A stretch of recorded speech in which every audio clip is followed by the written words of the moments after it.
Welcome back to the Deep Dive. We're doing something a little different today. Usually we're unpacking tech trends or, diving into historical events, looking for those hard facts. Mhm. But today, we are looking at a system of timekeeping. A very, very old system of timekeeping, actually, but one that operates on a completely different rhythm than, say, the calendar hanging on your wall. We've pulled a stack of research on modern witchcraft and pagan traditions, and we're specifically focusing on this guide called Lunar Rhythms.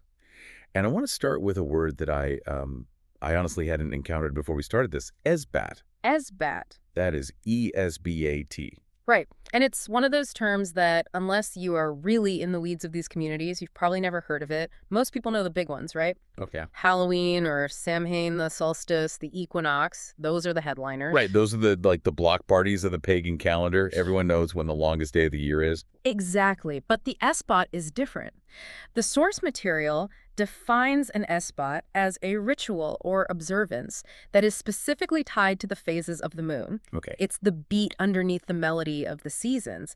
And what I found so charming about the etymology here, which you flagged, is that it doesn't mean spooky moon ritual. No. I totally expected it to be something, I don't know, solemn or Latin, meaning darkness or something. Me too. But it comes from Old French, esbat, which literally translates to frolic or rejoice. Frolic. It implies that originally these weren't heavy ceremonies. They were celebrations, a break from the daily grind. And that really sets the stage for the whole premise here. We are so used to living by the solar clock, the 9 to 5, January to December, the fiscal year. Right. That is a solar rhythm. It's consistent, it's relentless, and it's very external. But the argument these texts make is that there is a second rhythm we are ignoring, a lunar rhythm. Which is the missing link we wanted to explore. The mission here isn't necessarily to convince you to, start chanting in your backyard. Although if you want to, go for it. Hey, whatever works. But it's to look at how these traditions use the moon to manage their internal world. It's almost like a forgotten technology for emotional regulation. That's a great way to frame it. It's a tool for checking in with yourself. So let's draw that line clearly first, Yeah. because the source material makes a really big deal out of the distinction between the Sabbats and the Esbats. It presents this almost like a duality. It does, yeah. External versus internal. So think of the Sabbats, those 8 big festivals like Beltane or Yule, as the solar framework. Okay. The sun governs the physical world. It governs agriculture. You plant when the sun is warm. You harvest when the days get shorter. So those festivals are communal. They're about the community, the crops. It's about what are we doing together, or Yeah. how do we survive the winter? Exactly. But the Esbat, the moon governs the night.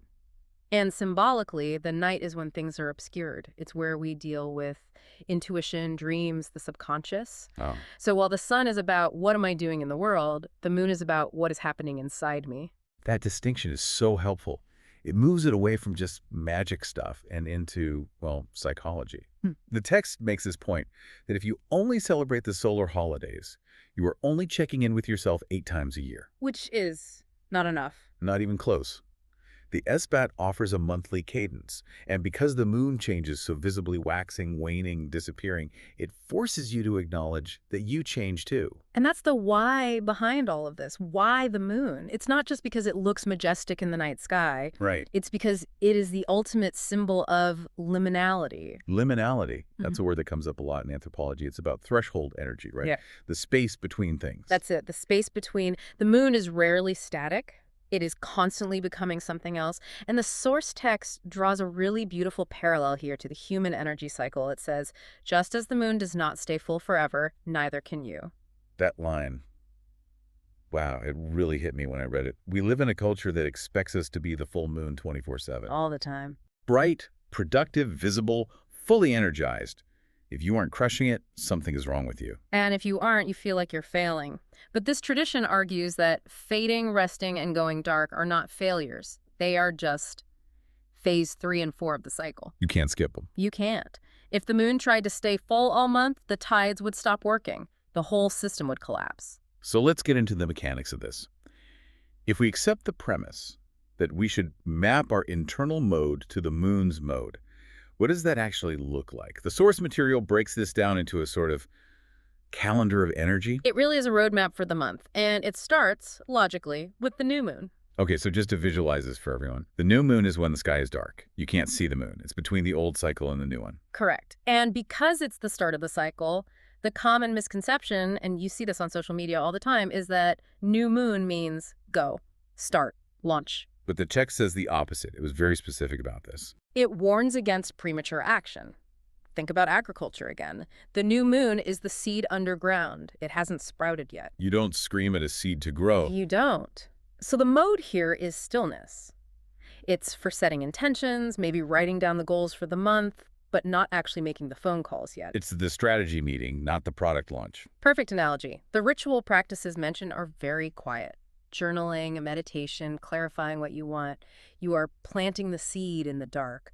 It's all about potential, not kinetics. But then, a few days later, you look up and see that little sliver of silver, the waxing moon, and the light starts to grow. This is where the energy shifts. Now we enter the phase that I think modern society is most comfortable with. Oh, for sure. The theme of the waxing moon is momentum. In magical traditions, this is based on what's called sympathetic magic like attracts like. As the light grows, you want your projects to grow. So if the new moon was the planning meeting, the waxing moon is when you open the laptop and start coding or start networking.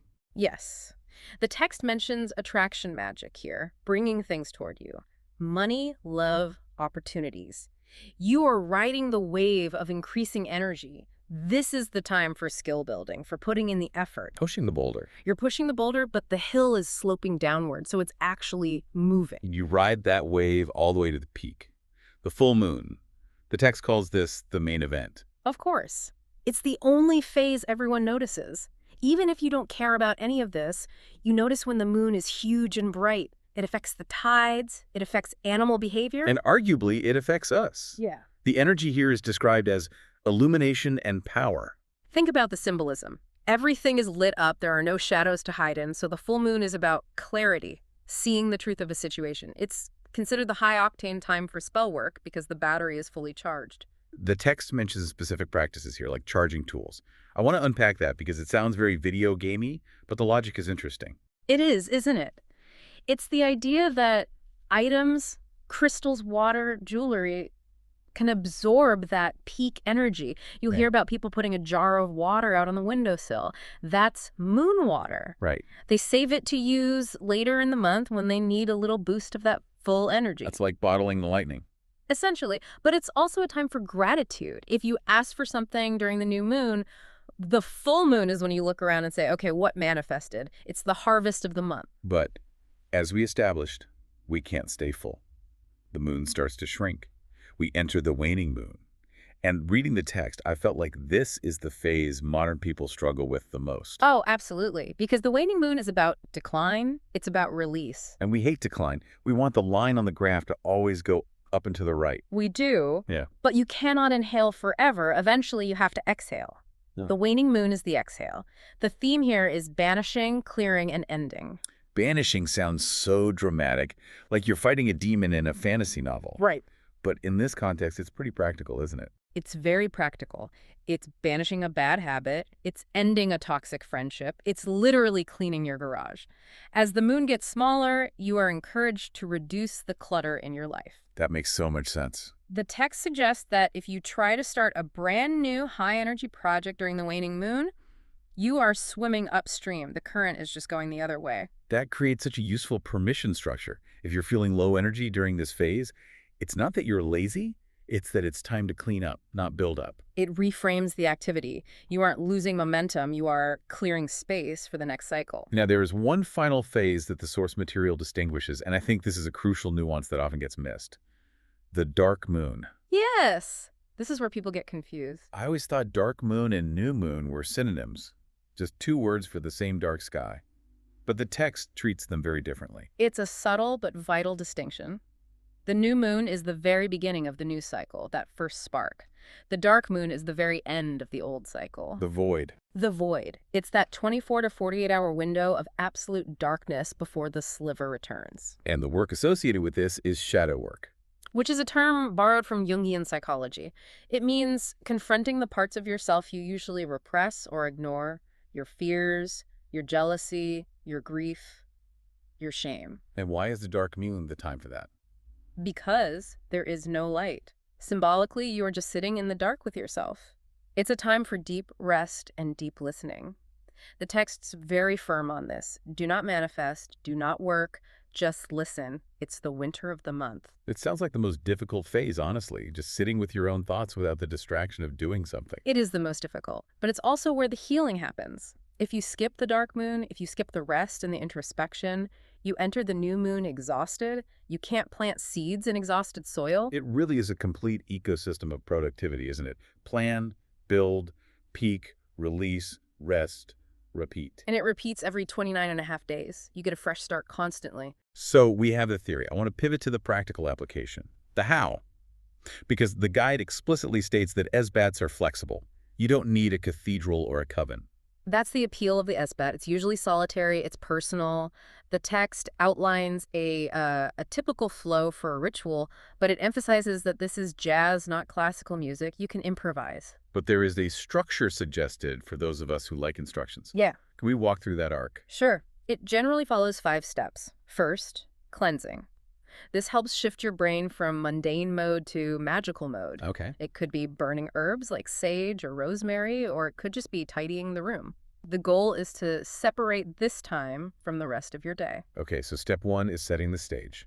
Step 2. Grounding. This is mindfulness 101. Literally feeling your feet on the floor, taking deep breaths, arriving in your body. You can't do internal work if your brain is still checking emails. Step 3. Acknowledging the phase. Just stating the moon is waxing helps orient you in time. It connects you to that bigger rhythm.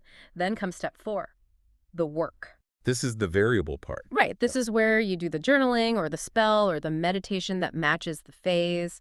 If it's the full moon, maybe you're charging your crystals. If it's the waning moon, maybe you're writing down a habit you want to quit and burning the paper.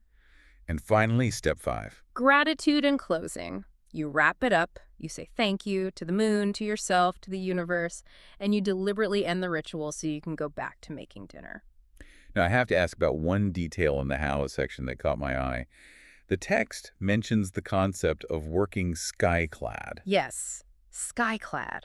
I wondered if you were going to bring that up. I mean, it's a poetic way of saying naked, right? It is. And look, for some practitioners, this is a very serious, sacred part of the tradition.